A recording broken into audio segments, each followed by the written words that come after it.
Mon cher Émile, tu es le plus ancien, mais je suis le plus vieux, alors je vais te tutoyer. Ça t'apprendra à mourir si jeune. Et puis maintenant, je te connais si bien.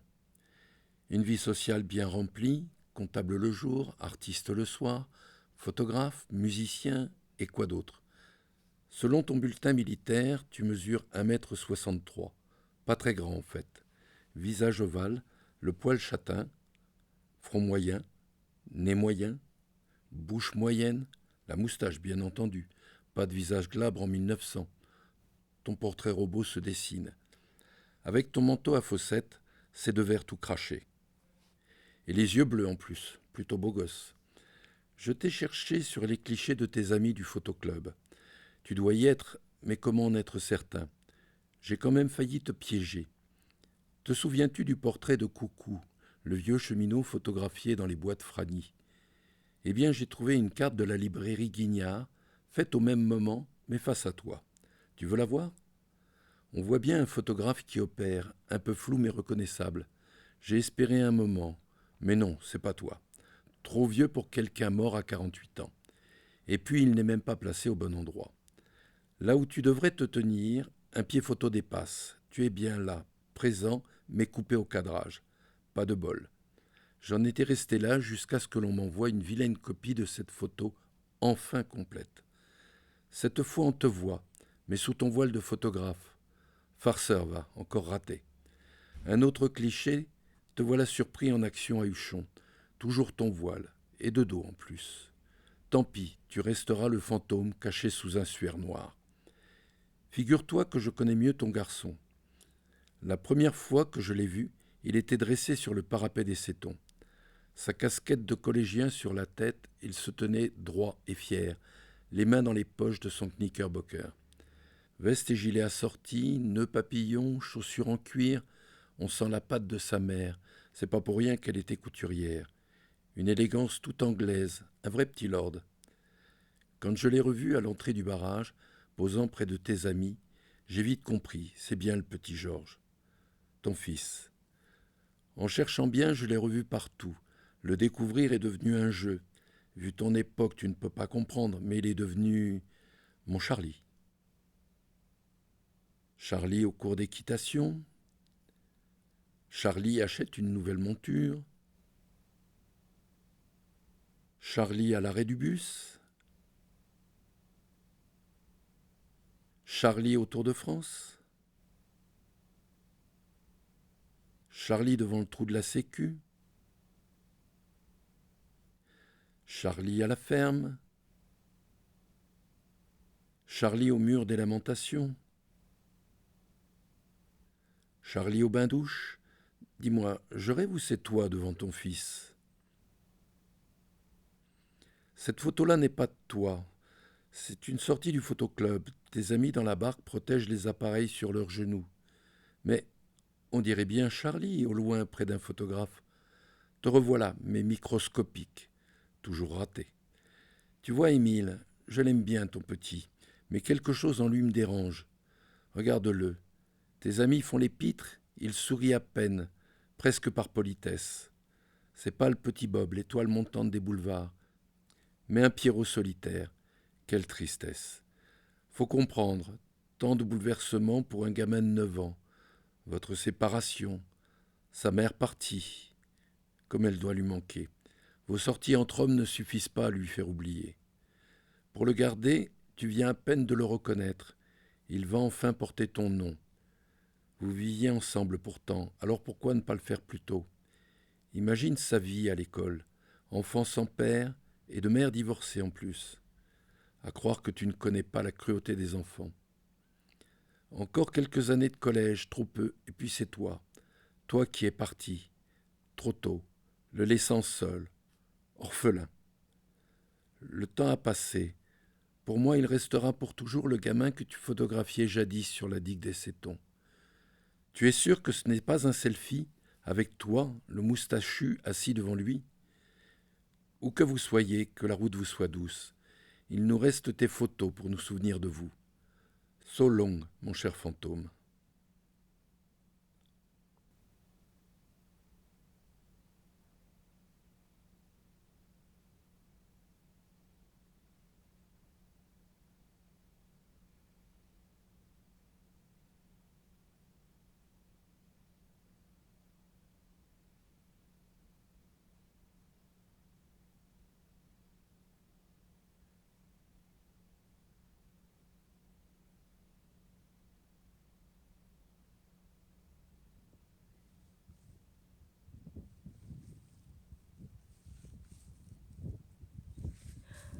Ma chère mémère Estelle, je suis revenue à la maison.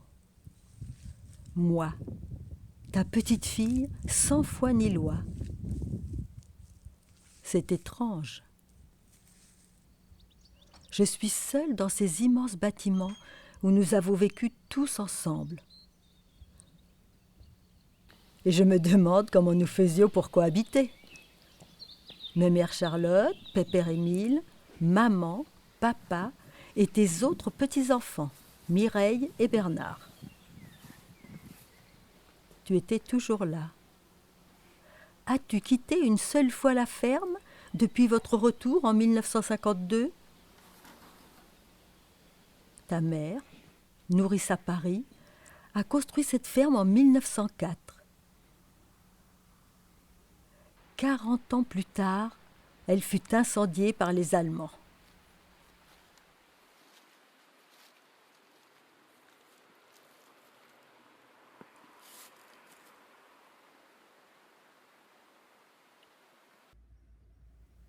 La maison est neuve, mais l'enthousiasme n'y est pas.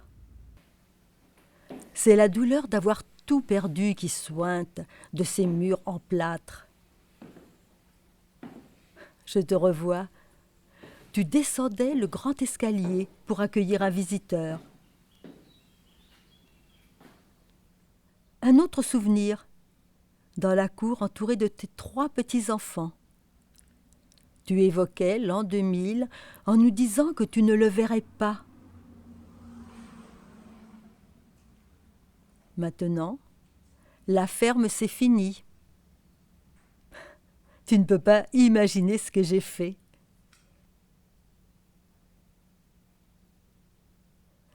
Les bâtiments ont été vidés, nettoyés, et j'ai invité le collectif Morve Artistique à exposer des œuvres d'art.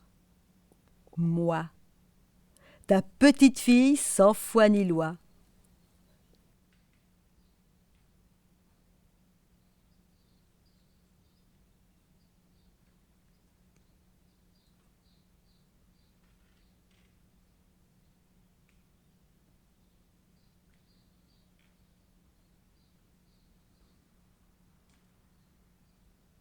Je reste très attachée à cette période. Souvent, ta frêle silhouette, besognant dans la cour, traverse furtivement mes pensées.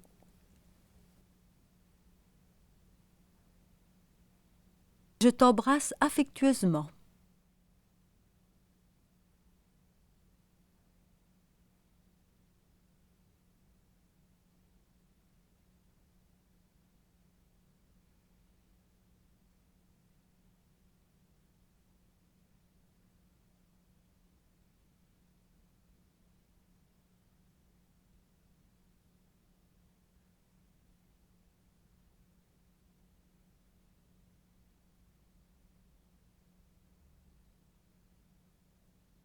Manou. Quand je vais à Paris, je repasse devant la maison de l'avenue Montaigne.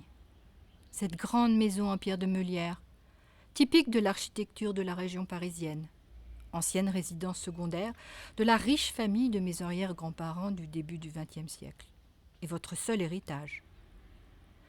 Ça n'était pas ta maison de cœur, je crois, mais elle est restée gravée dans ma mémoire.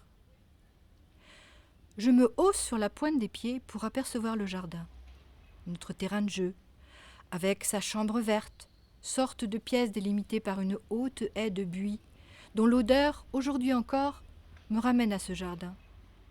Et tout au fond, le petit cabanon, avec la plaque émaillée qui datait de ta famille de musiciens. Do, mi, si, la, do, ré. Après les quelques marches du perron, la porte s'ouvre. À droite, en entrant, sur le bureau. On y entre après autorisation. Et là, à gauche, contre le mur, le piano. Tu joues un air pour les grands. Attiré, je m'assieds sur le tapis. Oh, j'ai le droit d'y toucher. J'enfonce une touche. Magie du son. Me voilà désormais musicienne. Je jubile, je suis fière. Tu es si contente. Mais voilà, c'est du sérieux. Ce piano que j'avais eu le malheur de regarder de trop près m'a valu par la suite des heures de torture. Avec toi d'abord. Tu tenais le rabat du piano entrouvert pour que je joue sans regarder mes doigts, et tu me le lâchais sur les mains en cas de fausse note. Et la punition a continué ensuite. Gammes et exercices au lieu de pouvoir lire ou jouer. J'étais l'aîné de tes petits-enfants. Et ce que tu n'avais pas réussi à faire passer chez aucun de tes 4 enfants, tu allais le réaliser avec ta petite fille. Tu tenais ta revanche. Moi. Il allait falloir faire de la musique. La musique qui avait fait toute ta vie depuis l'enfance. La musique grâce à laquelle tu avais rencontré l'homme de ta vie au Moulin Rouge. Et grâce à laquelle tu avais fait bouillir la marmite. Car oui, c'était toi qui menais la barque, et pas ton mari, gentil fils de bonne famille. Une femme forte, pragmatique, mais dure aussi. Tu ne savais pas montrer ta tendresse. Des moments de complicité, oui, mais pas de câlins, de bisous. Tu n'étais pas une grand-mère gâteau. C'était toi le chef de famille. Famille combien atypique à l'époque.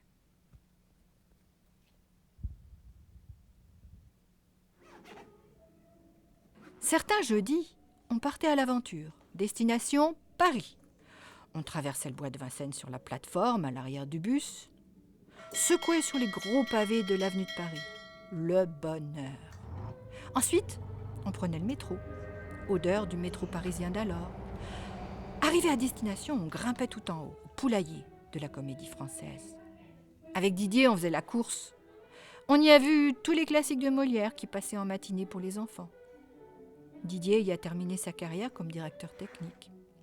Clin d'œil de la vie. Je n'y comprenais pas grand-chose, je crois.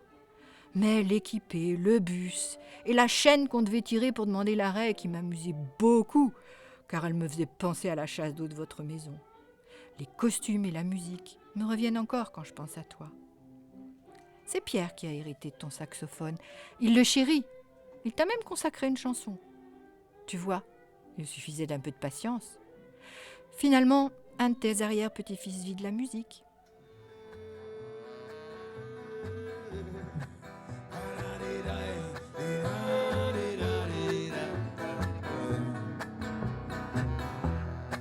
Je me sens seul mineur et je la suis bémol et la rue en bas.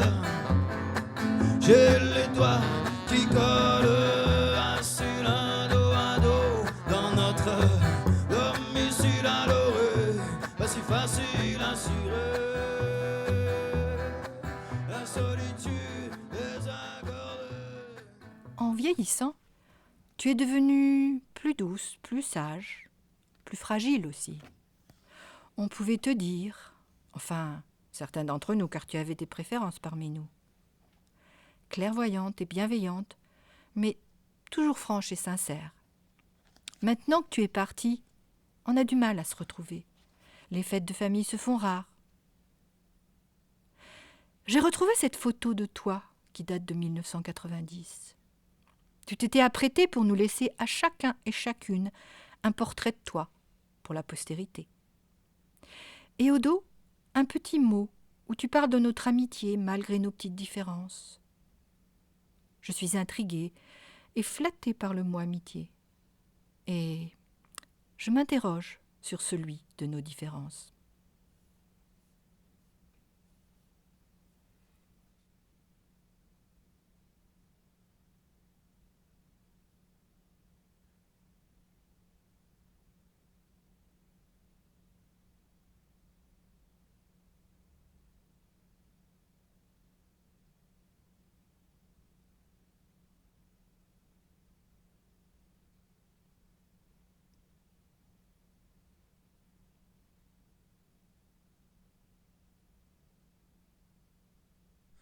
Nous sommes en 41, j'ai 6 ans, je suis revenu de tout et même de l'Exode, devant le groupe scolaire du Montrouge de honte et de briques. Maréchal, nous voilà, c'est le sauveur de la France. C'est grâce à ses bonbons vitaminés et ses biscuits, Petit Loup, que vous serez vous aussi des sauveurs à mourir pour la patrie qui est le sort le plus beau. Sur le maître des basses œuvres, les larmes perlaient sur son beau visage de rescapé d'Ofslag. Épuisé par son long discours, il se dirigea vers son placard pour cacher son chagrin. Un silence s'installa, donnant du temps au temps. Les belles paroles en l'air du vieux chef s'envolèrent, ignorées de nos ventres affamés qui n'avaient plus d'oreilles. Nos yeux, qui voyaient encore le teint fleuri bien rouge, ne se posaient plus de questions. Le cher maître des lieux, ressortant de son antre, nous interpella. Mes chers enfants, il s'agit de la fierté nationale. Dans les jardins avoisinants sévissent les vers de gris, les dorifores ennemis jurés de la pomme de discorde. Ramenez-en un maximum pour gagner la précieuse médaille en aluminium. L'autre mission qui sera pour vous, l'élite de cette classe de nazes, Polo et Déo, allez prendre l'air du temps, et voilà ce bon de sortie pour le conspige. Prenez gaffe au bignol, à jeun, il est salement sévère. Prenez ce cabas et ces 6 bouteilles. Vous irez chez Madame Dagobert me rapporter 6 grappes rouges, 12 degrés. C'est pour mon stress de maître d'œuvre, n'oubliez pas la consigne. Lourdement chargés, nos petits bras faiblissaient. C'est alors que la vérité, cher maître à bord, nous apparut toute nue et bien roulée. La vérité était dans le 12 degrés in vino veritas, exit en langue viticole. Elle était dans votre quilbus, votre picton, votre picrate, pour enluminer votre teint. C'est en chantant que nous partons de l'école, avec les paroles de la chanson « Le Montrouge, c'est son nom, on y fait du raisin, ceux qui boiront de ce vin boiront le sang des copains. »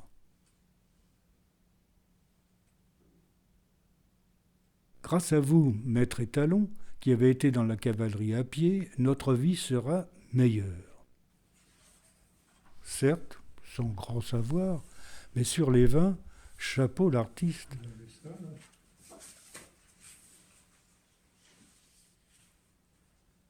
Merci, cher maître des forges. Il y en a des mains, là.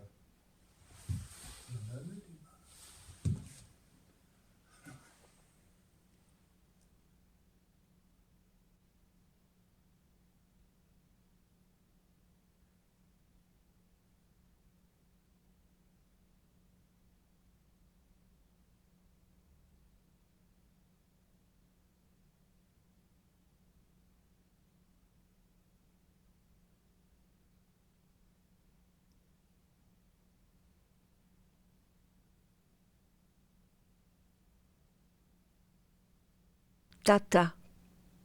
Là, au-dessus de mon lit, un cadre veille sur moi.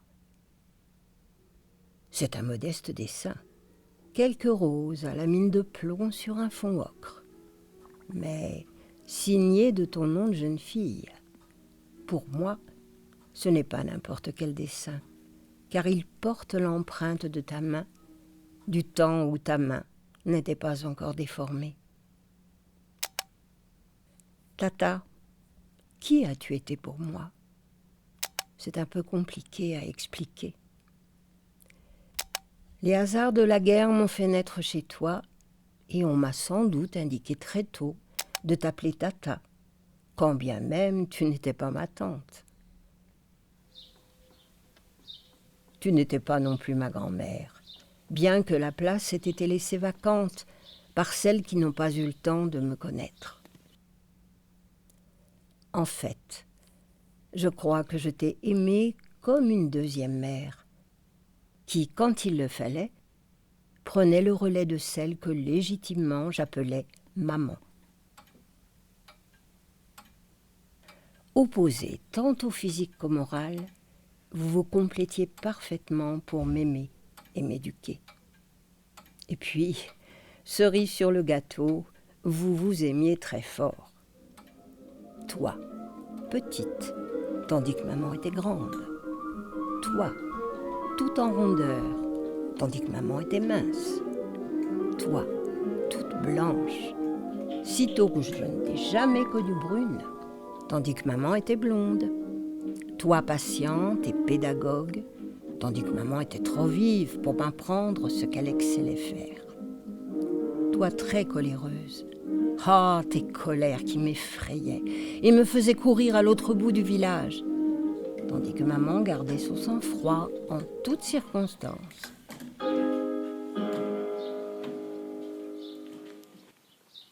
C'est ainsi que très tôt, j'ai été ouverte à la différence et que j'ai appris qu'il n'y avait pas qu'une seule façon d'aimer. Tu régnais en maîtresse femme sur ta maison et sur ses occupants qui, au fil du temps, sont devenus de moins en moins nombreux. Je me souviens du dernier week-end où je suis venue sans prévenir. Tu avais un rendez-vous impossible à reporter et avant de fermer la porte et de cacher la clé dans le pot de géranium, comme autrefois, je suis restée seule, face à ta chatte, dans un silence impressionnant, seulement troublée par le tic-tac de l'horloge.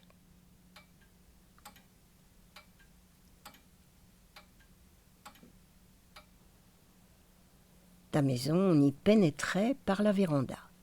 Tant que l'eau courante n'a pas été installée, celle-ci abritait les seaux d'eau tirés du puits, et je sens encore la décharge que j'ai reçue dans le bras un jour d'orage, en puisant un verre d'eau qui t'était destiné. Sitôt franchi la véranda, la porte ouvrait sur la salle commune. Au centre trônait la longue table qui, une fois l'an, pouvait servir à restaurer tous les voisins venus aider à la batteuse.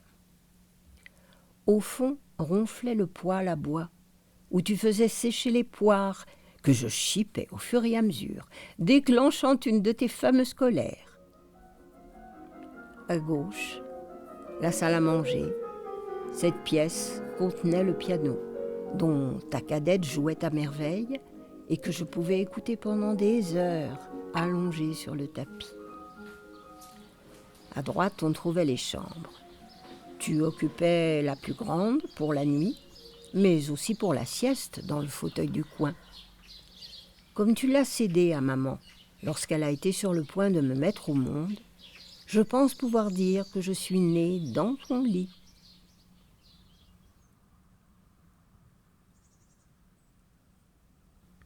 Tu n'auras jamais su que le lieu qui faisait ton bonheur est aujourd'hui dans des mains étrangères.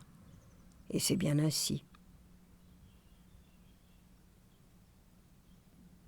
Et maintenant, ma petite Tata, au moment de refermer tous ces souvenirs, je te serre très fort contre mon cœur.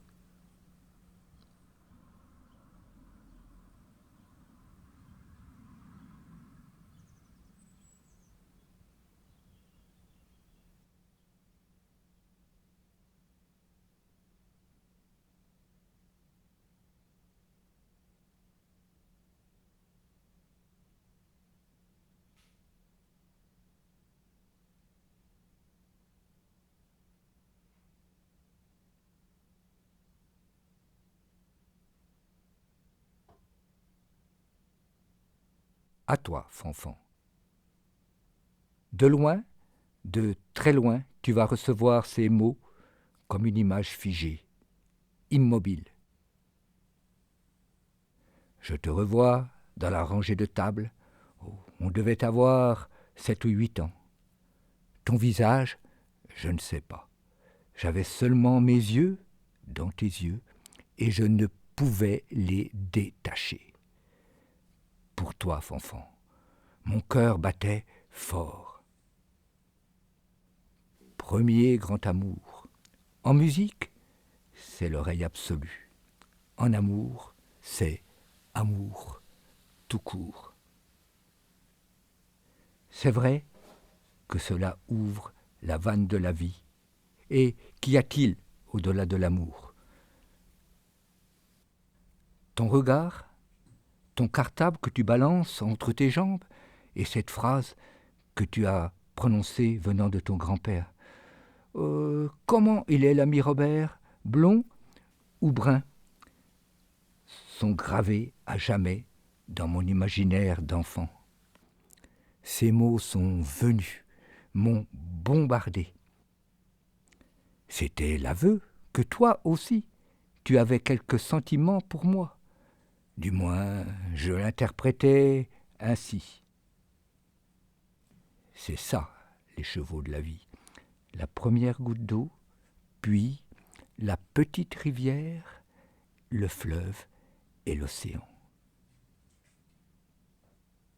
L'amour ne serait-il que cette éphémère leurre de toute puissance qui nous échappe?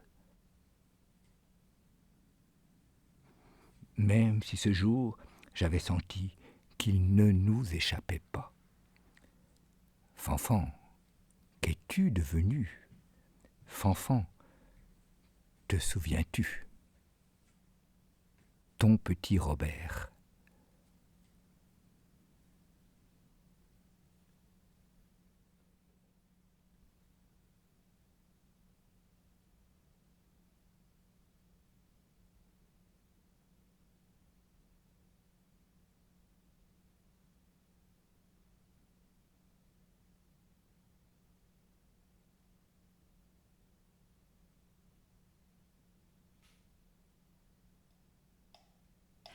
Chère mademoiselle, eh oui, à cette époque, c'était l'appellation de mise. Aujourd'hui, il faudrait remplacer ce titre par « Chère madame ». C'est avec beaucoup de joie que je montais dans la voiture qui nous emmenait chaque jeudi dans la ville voisine où vous habitiez et où j'allais enfin pouvoir apprendre le solfège et commencer à connaître le piano, cet instrument qui venait d'arriver dans notre salle à manger. J'ai parlé de joie, mais pour être honnête, je devrais préciser qu'elle était mêlée, parfois, d'une certaine angoisse. Et en montant ce bel escalier de pierre qui menait dans une petite entrée où chaque élève attendait patiemment que le cours précédent se termine, les doutes m'assaillaient. Avais-je travaillé suffisamment les morceaux que vous m'aviez donnés à étudier? En particulier ces exercices de vélocité qui exigeaient une grande constance et une assiduité qu'une enfant de 8 ans ne possède pas forcément. En écrivant ces lignes, je me rends compte que vous m'avez accompagné avec patience pendant 6 ans. Les souvenirs que j'ai gardés de cette époque ne se limitent pas aux leçons de piano. C'est ainsi que vous aviez monté une pièce de théâtre que nous avions jouée au Clos Notre-Dame. Mes souvenirs concernant cette pièce restent flous, mais je me rappelle très bien mon rôle consistant à entrer sur scène sur l'allegro de la 40e symphonie de Mozart en tapant sur un ballon. À partir de ce jour, cette musique a toujours été associée à ce moment.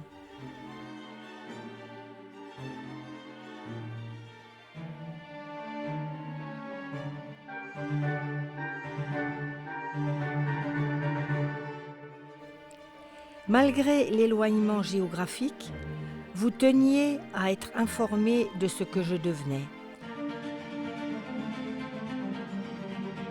Et la dernière image que je conserve de vous fut votre émerveillement lorsque vous avez fait la connaissance de mon fils, âgé d'1 mois à peine. Les petits chaussons tricotés de vos mains que vous m'aviez offerts m'avaient profondément touchée.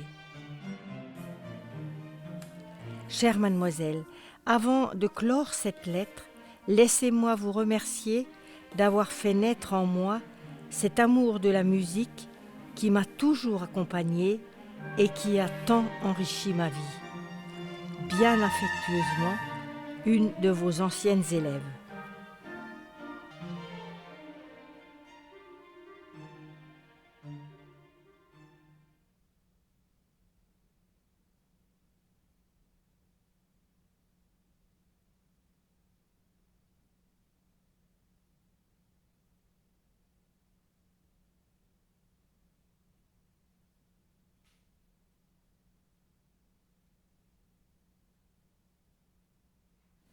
Lettre à 3 rayons de soleil de mon enfance.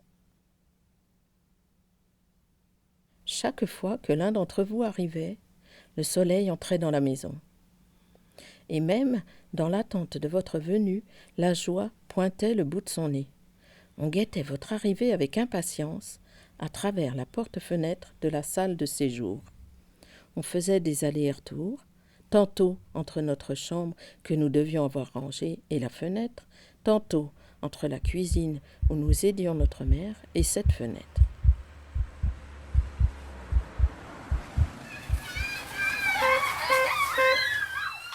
Vous faisiez entrer le soleil chacun à votre façon. Nono, ami de maman depuis l'enfance, gai, blagueur, ton arrivée avec femme et enfants était tonitruante, accompagnée de rires. Tout s'illuminait d'un coup. Maman ouvrait la porte et on savait que la journée serait joyeuse. Toi, tonton, tu arrivais plus discrètement et tu faisais entrer le soleil avec douceur, sans crier gare, en nous regardant avec tendresse et admiration. Quant à toi, Zazie, presque sœur de maman, tu venais nous voir dans la maison de notre grand-père dans le Cantal. Le soleil était déjà là grâce à lui, mais à ton arrivée enthousiaste et joyeuse, avec tes yeux rieurs et tes bonnes pommettes, il s'intensifiait comme par magie. Vous nous apportiez des moments de bonheur différents. Nono, toujours prêt à raconter des histoires incroyables que tu rendais hilarantes avec tes mimiques et grands gestes pas toujours maîtrisés.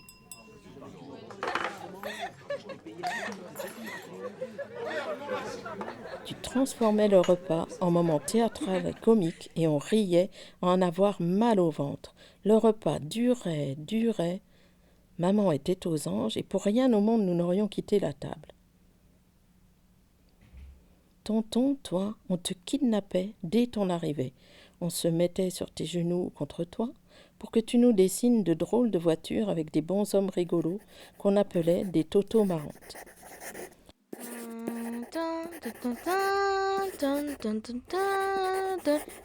Tu inventais une histoire autour du dessin. C'étaient des moments d'évasion et de tendresse que nous aimions autant que toi, qui semblais plus à l'aise avec nous qu'avec les adultes. Quant à toi, Zazie, tu participais à nos activités en y apportant joie et humour dans cette maison que tu aimais autant que moi, une belle ferme avec ses 2 granges. La source qui collait dans les bacs de granit avec un joli bruit qui nous berçait. On cuisinait, bricolait, nous nous installions aussi dehors sous le grand chêne pour différentes activités accompagnées par les poules qui venaient picorer autour de nous. On partait souvent en balade sur des chemins entourés de haies et de prairies et on s'arrêtait chez toi pour goûter. C'était des moments chaleureux et joyeux. Nono, tonton, Zazie, vous avez contribué tous les 3 à rendre mon enfance plus joyeuse et pour cela, un grand merci.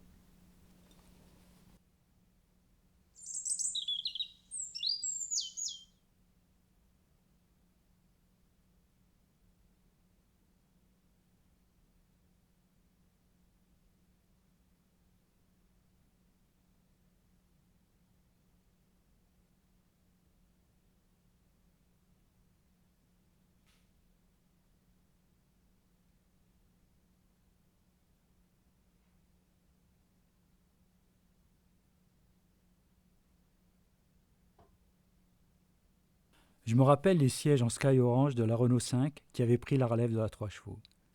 Ces sièges flashy d'une couleur qui appartenait à cette palette des années 70 qu'on aurait pu qualifier de psychédélique. Ces sièges, dont l'assise était glissante et inconfortable, recelaient un vrai bonheur quand une fois dans la semaine je m'installais tout heureux à la place du passager.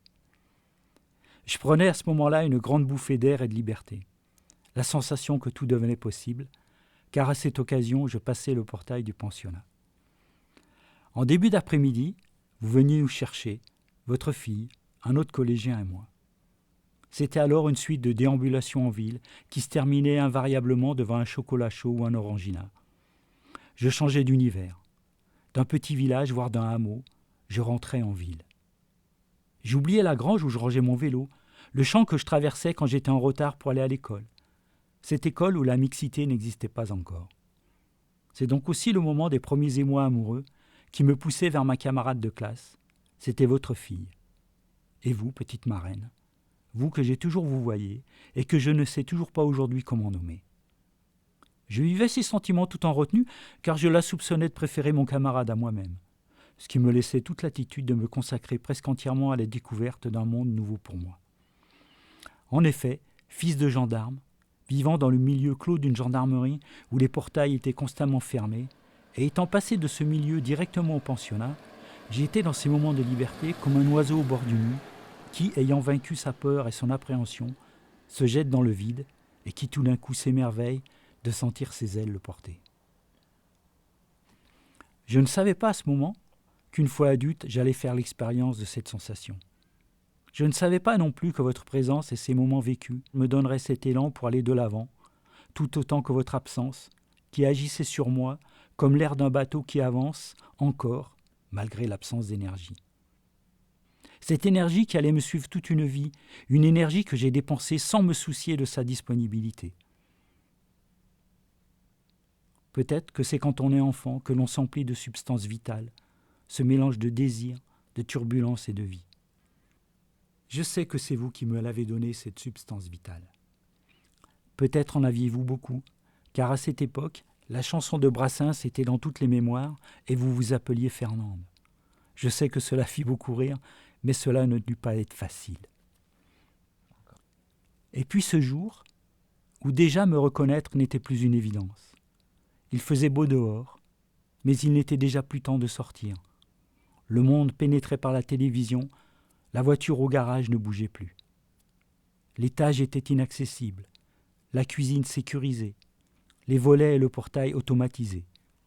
Les vaches du fermier voisin paissaient dans le jardin, sans que cela ne soit une gêne. La maison sentait le passage.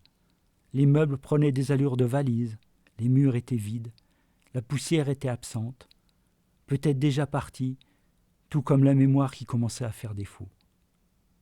Je regardais la vue sur la vallée, époustouflante, tandis que des mots résonnaient. « Quand je serai en maison de retraite, vous viendrez me voir ?»« Oui, je viendrai. » Quel personnage devient-on quand on n'est plus reconnu, que votre visage n'évoque plus rien et que la vie qui vous regarde n'est plus qu'un théâtre d'ombre.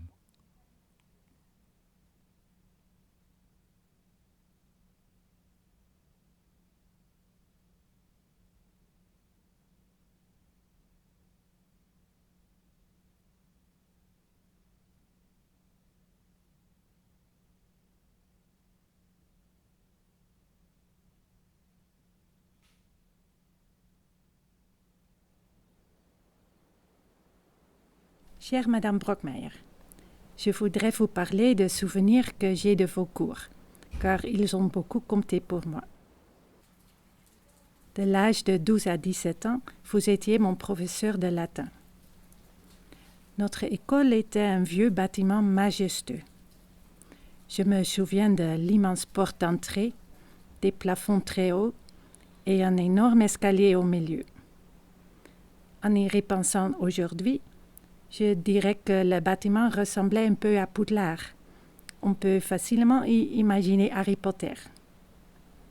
Sans doute, un dragon pouvait rentrer et monter les escaliers avec aisance. Nous, les adolescents, étions surtout préoccupés par notre vie amoureuse et pas tellement par le contenu de cours. Surtout, je me préoccupais de la façon dont mes parents et les élèves autour de moi me voyaient.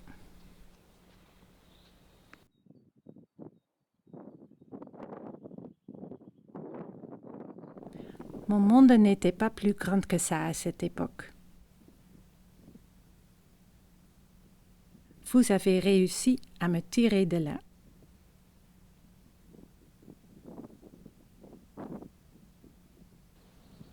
Je me souviens avoir regardé par la grande fenêtre sans vraiment voir les branches des vieux arbres ou le ciel bleu. Probablement, je me demandais qui j'étais, ou qui j'aimerais devenir. Et lorsque j'ai tourné mon regard vers la salle de classe, je vous ai soudainement vu debout en haut d'une table, à l'avant de la classe. Vous avez commencé une oraison de Cicéron, sans introduction, mais pleine de feu, d'une voix forte et des grands gestes du bras. Dans une autre leçon, vous étiez soudainement allongé horizontalement sur la table, sur un coude. De cette position, vous avez expliqué à quoi ressemblait un repas avec les Romains, y compris les vomissements entre les plats. En traduisant un texte de Sénèque que vous aviez choisi pour nous, c'était « Comme entendre mon grand-père ». Ces jeunes d'aujourd'hui ne peuvent rien faire. Ils sont faibles, n'ont aucune persévérance et ne veulent que faire la fête. Apparemment, le fossé des générations est une chose de tout le temps. Vous m'avez rendu curieuse de la vie des autres. Des gens du passé, des gens d'autres pays, des gens qui m'entourent. Avec votre personnalité théâtrale et les normes élevées que vous nous avez imposées, vous avez contribué à élargir mes perspectives et à rendre mon monde plus vaste.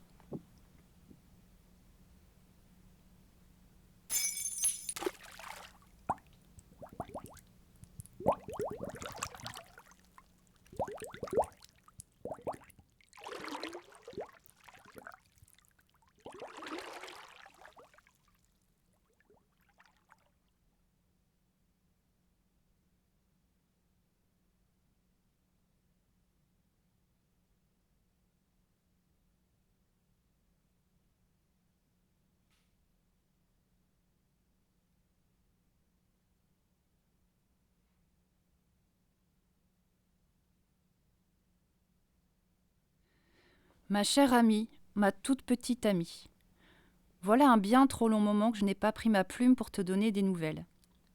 Malgré le temps qui a passé et les choses qui ont changé, je prends un véritable plaisir à t'écrire ces mots, comme avant. Nous nous étions quittés un peu fâchés, rien de bien méchant, mais une légère rancœur latente, comme un mauvais goût dans la bouche. Sache que pour moi, tout cela n'est qu'histoire passée, oubliée, enterrée. Ton image ne me quitte plus et je pense encore beaucoup à toi. C'est drôle car parfois j'ai l'impression de t'apercevoir au loin, au détour d'une rue, ou bien d'entendre ton rire si contagieux. Alors moi aussi je ris. Les enfants ont bien grandi. Bientôt ils te dépasseront tous. Ils me parlent souvent de toi. Tu as su à ta façon leur transmettre bien des choses à travers vos jeux et fous rires, et surtout une valeur essentielle, aimer la différence. Ce sont de belles personnes et malgré les petits défauts de chacun, j'ai foi en leur devenir. Et ça, je sais que tu n'y es pas pour rien. Nous sommes à présent en 2023 et le monde a bien changé depuis notre dernière conversation. C'était un de ces fameux rendez-vous Skype lors du premier confinement de 2020. Un de ces moments où on était content de se parler, mais au final encore plus frustré de ne pas se voir en vrai. Désormais, ce Covid s'est creusé un terrier dans notre paysage. Il fait partie du décor et nous avons appris à vivre avec. Je me souviens qu'avant tout ça, tu étais la seule personne de ma connaissance à te frictionner les mains vigoureusement avec un petit gel nauséabond que l'on trouvait quasiment que dans les hôpitaux. Aller en acheter en pharmacie nous faisait alors passer pour un gros hypocondriaque. Et toi, tu en avais toujours un sur toi, constamment. Comme tes petits sacs que tu emmenais toujours avec toi afin de ne pas contaminer tes objets par tous ces vilains microbes. Les choses ont changé et l'usage du gel hydroalcoolique est devenu maintenant une pratique banale et courante. Si tu voyais ça, toi aussi tu rirais. Jaune, mais tu rirais. Ton humour était noir, le plus sombre, mais aussi le plus drôle que je connaisse. Et maintenant, comme il me manque. Toi, tu me manques tellement. Même tes remontrances et nos désaccords. J'ai si souvent besoin de les entendre. Toi, Marik, c'est le Covid que tu as pris sous ton bras. Et toi aussi, maintenant, tu es en cendres.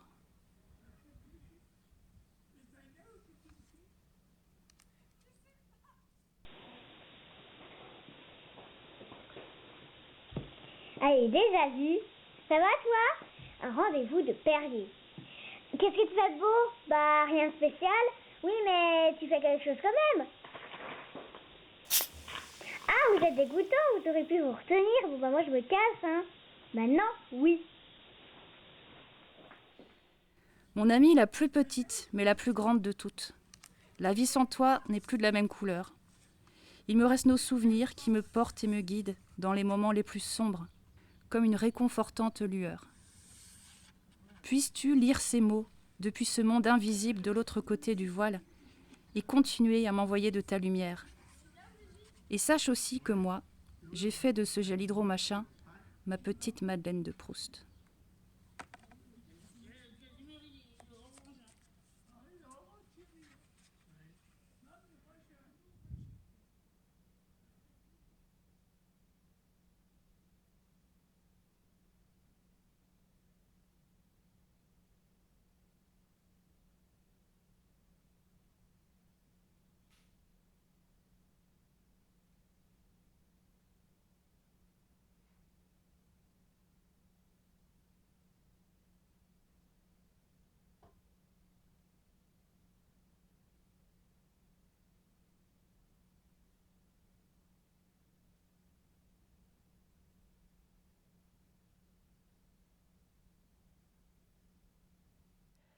À toi qui as fait celle que je suis. Avant de te rencontrer, ma vie était rythmée par mes études, des allers et des retours entre deux maisons et surtout un sentiment de vide dans ma vie de jeune adulte. Ce fameux été a bouleversé ma vie. Tu es apparue aux côtés de ta sœur suite à une retrouvaille de 7 ans d'absence, elle qui était mon amie perdue. Cet été fut le commencement de nous, rythmé entre travail et petits moments ensemble. Un petit message, des instants de rencontre et l'été était déjà fini. Un moment douloureux où il a fallu que je parte loin de toi et du commencement de notre histoire.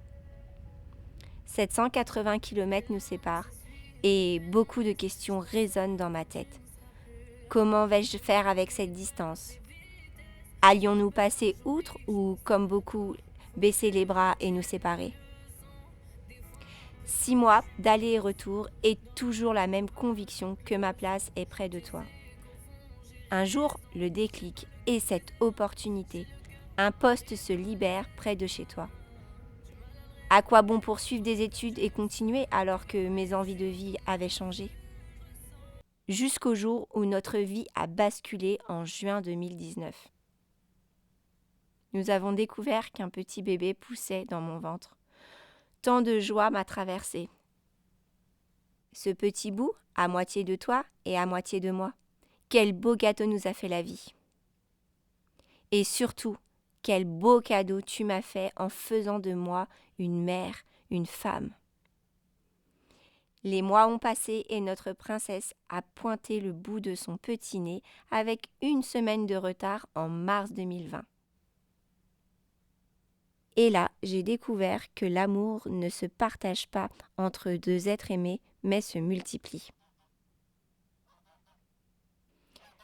Tu m'as offert, grâce à notre petite princesse, le plus beau métier du monde, celui de maman. Notre princesse est arrivée dans une période de confinement, ce qui nous a permis d'être dans notre bulle et de pouvoir profiter pour nous seuls. Après tout, nous l'avions tellement désiré. La voir grandir, évoluer, aimer faire tout comme toi, son papa, son modèle, me donne le sourire. Même sans moi, tu es un papa qui assure. Nous avons accueilli notre 2e petite princesse, mais quel bonheur de voir nos filles ensemble et quel bonheur pour moi de te voir toi dans ton rôle de papa, un rôle qui, on dirait, est fait pour toi.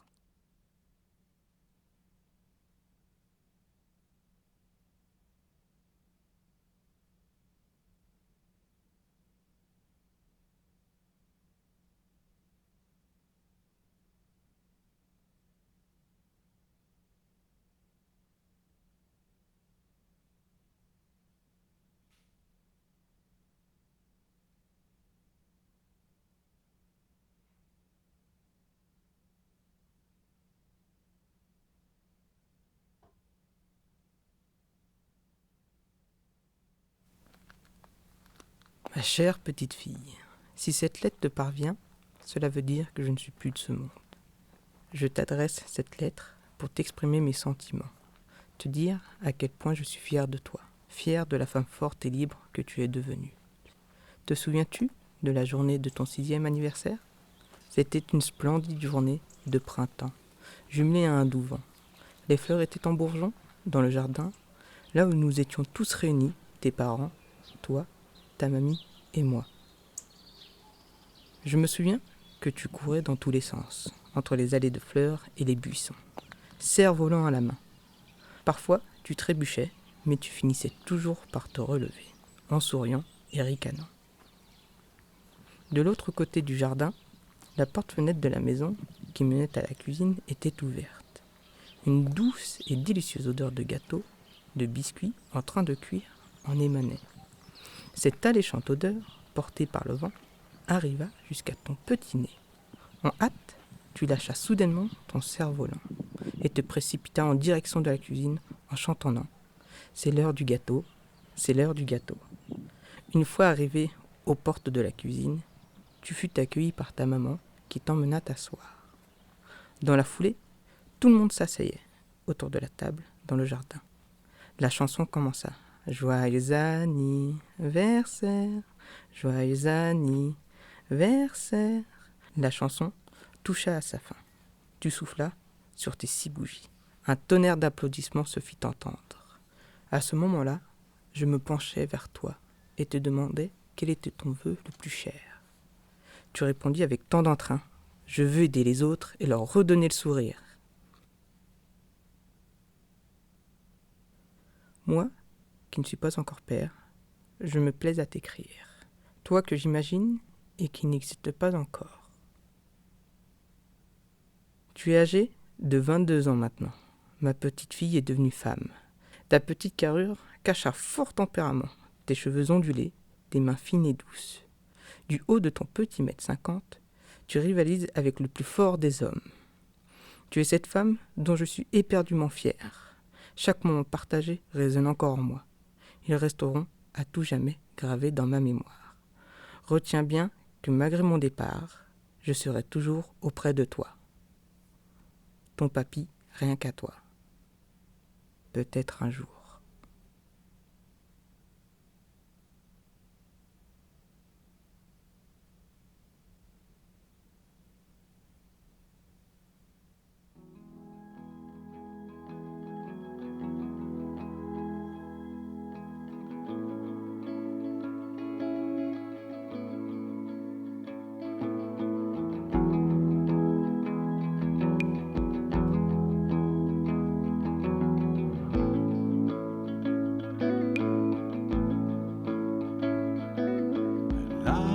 Sûrement, ce jeudi dans la journée, sera-t-elle seule ou accompagnée en bel habit toute parfumée avec ses rubans rouges d'un blanc immaculé? Elle arrivera sûrement comme le fruit d'un acte manqué, comme la lettre de cet amant, d'une flamme inavouée.